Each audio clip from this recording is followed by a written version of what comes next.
Hello, dear friends. Today we are making a watercolor painting of ocean waves from a bird's eye view. So, this is a very picturesque, very beautiful view that you can imagine, that you can see from the top of the ocean, just the waves hitting the beach, and it looks really, really beautiful. So, we are using watercolors and with a very simple line of waves that I carved with the pencil. We just start over right away on dry paper with my mud color, the sand color, which I mixed with the brown, a burnt sienna, and a yellow ochre. So I am not going in straight lines but in vertical strokes so that we can have the effect of the waves hitting the sand. Obviously, they're not in a straight line, so we want to get some rhythm going. So we will go in vertical strokes and make a little two little wavy hills or shapes of hills, as we can see here, and then we can go over, cover the bottom part with the same rhythm. So as we approach the edges of our paper, the edges of our canvas, we will go a little darker so that we can keep the focus in the middle of the painting. So now I'm going into my blues, my ocean. So I'm mixing a ultramarine blue, a phthalo blue, and a viridian green to get my turquoise. So this is a very nice turquoise color, and just with the edge of my brush flickering and following the same pattern of the wave as we did with the sand.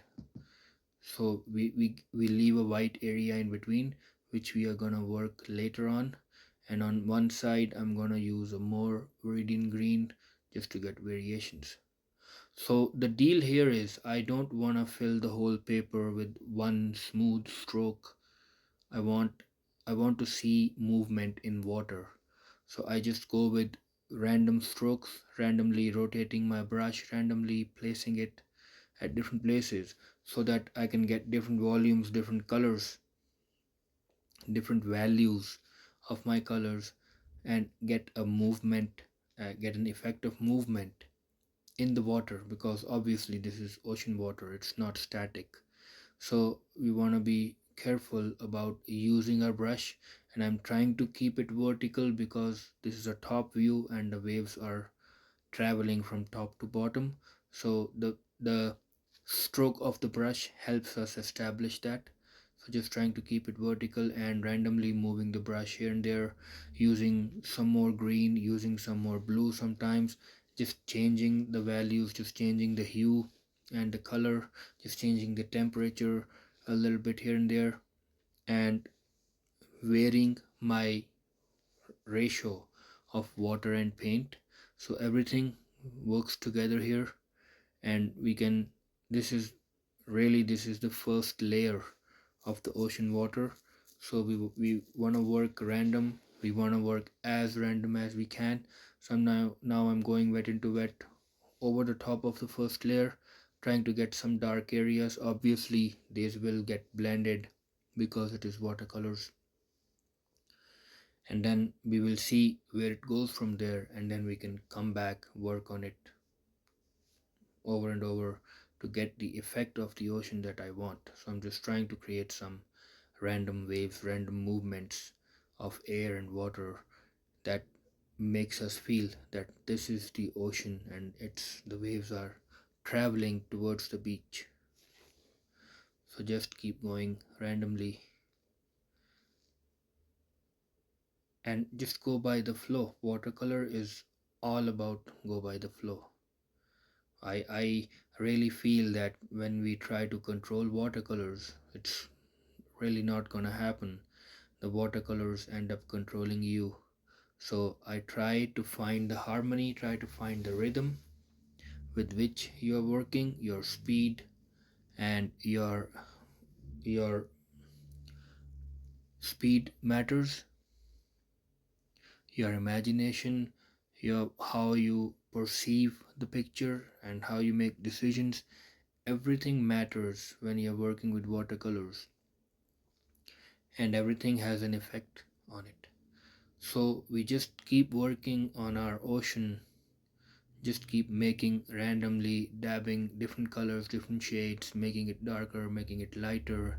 And then once I'm happy with this layer, I start going on the waves part. So as you can see here, I split my brush.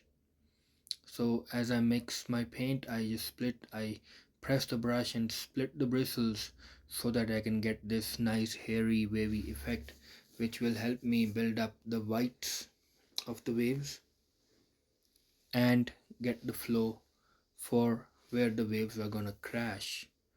And also, it's not just a watercolor, we will be using some white oil pastels in a very nice creative way to get the effect of our waves right.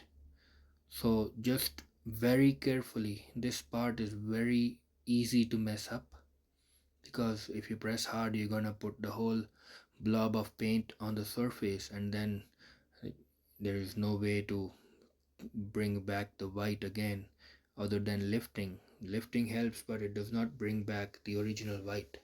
That's why we are working on a dry watercolor paper this time, because I wanted to keep my original whites.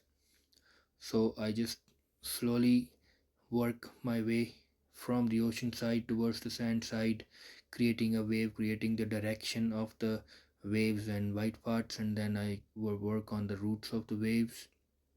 So it's really a process of making and breaking, and it's really enjoyable. The best thing I love about watercolors is actually the process, because it's very meditative, it's very picturesque, it's very mesmerizing to see how the watercolors move and how you want to do something and something else happens, but always the watercolors they end up doing better than what you would expect. So I'm just creating the waves here, the roots of the waves, trying to get a difference in values, a difference in colors, so that I can get the effect of my waves. I'm trying to be somewhat realistic, but remember, this is painting, this is not photography.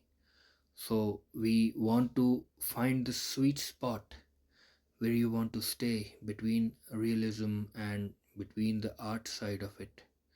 And you want to work your style so that you create something very interesting, rather more interesting than a picture. So it's always the way the artist thinks. There's this is individual, this is very personal to every artist, and everybody does a great job on what they do. So right now I just created a shadow of my waves just with a darker brown color, and now I'm going over with a little bit of white. I mixed up gouache and watercolor paint in white, so I'm just trying to get a lighter value or lighter shade for the reflecting light of the waves.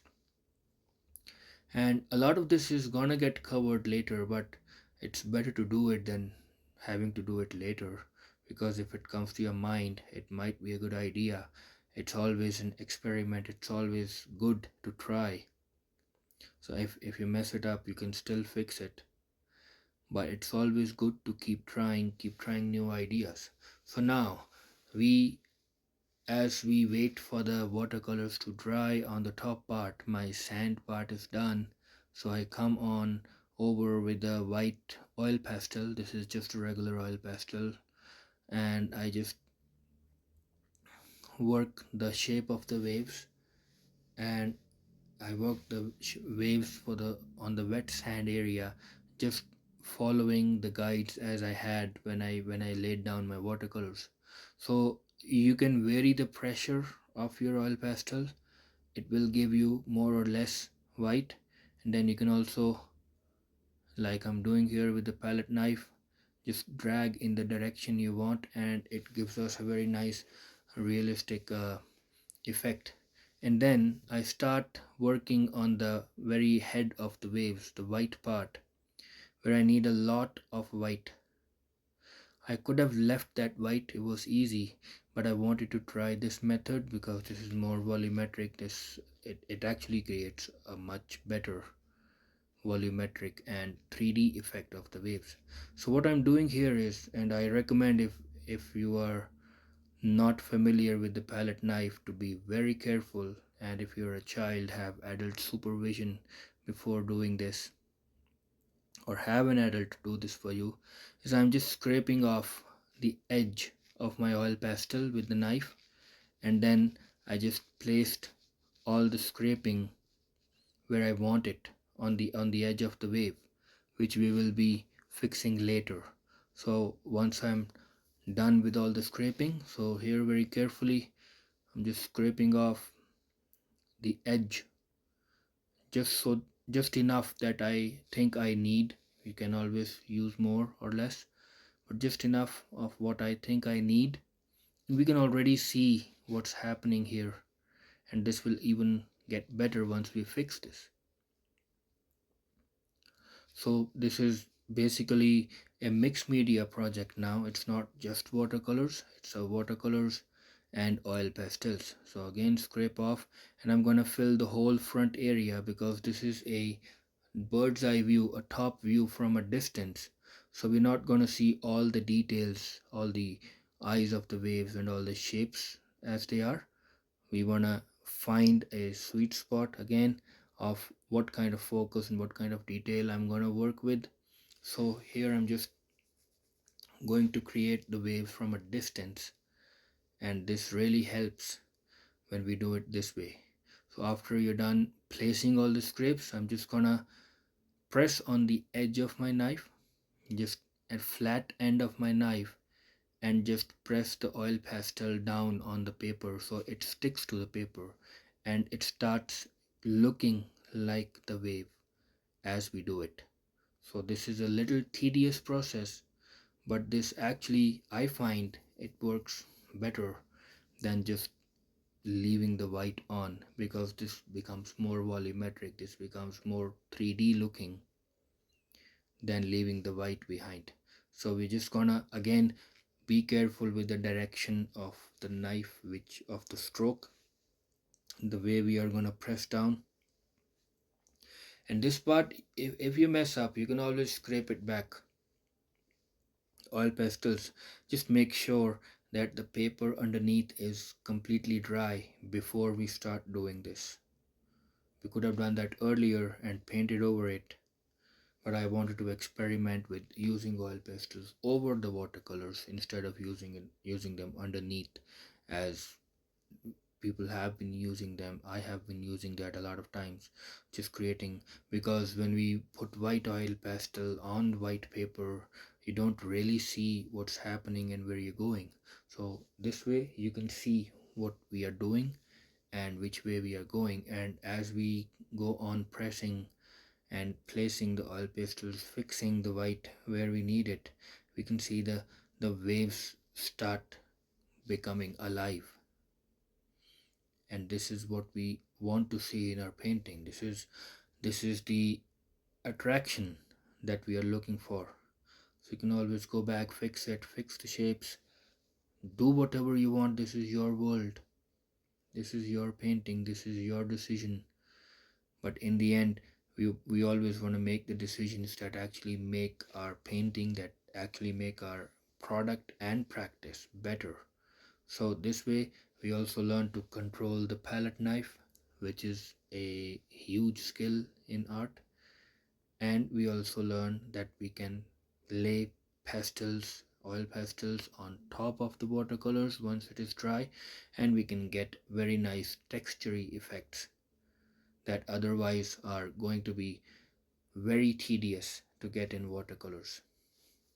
So we keep working on the heads of the waves, and I just make sure I press everything down properly because I don't want to lose flickering whites. And also once I'm done, I'm gonna take a tissue paper and lightly, gently flicker away whatever residue of this pastel is left, so that it does not intervene with my painting in the later stages. So as we can see now, our waves are actually looking like waves and very nicely came to life after we did this with the oil pastels and scraping knife. And after that, I want to see a transition. So if you want to make something 3D, the most important thing is transition. So we had a huge difference in value, we had a huge difference in color when we were transitioning from the greens or the turquoise into the white. So that this way, when you directly work with the oil pastel on the paper, it does not leave that much oil pastel on the paper, and we get a kind of a mid-tone, a transition value that helps us build the connection between the two edges. So with that, we are done with the painting. So we're just gonna sign it and call it done. Always you can keep working as much as you want, but there is a point where you want to stop and call it done, because overworking sometimes ruins the artworks. And then we go on to untape.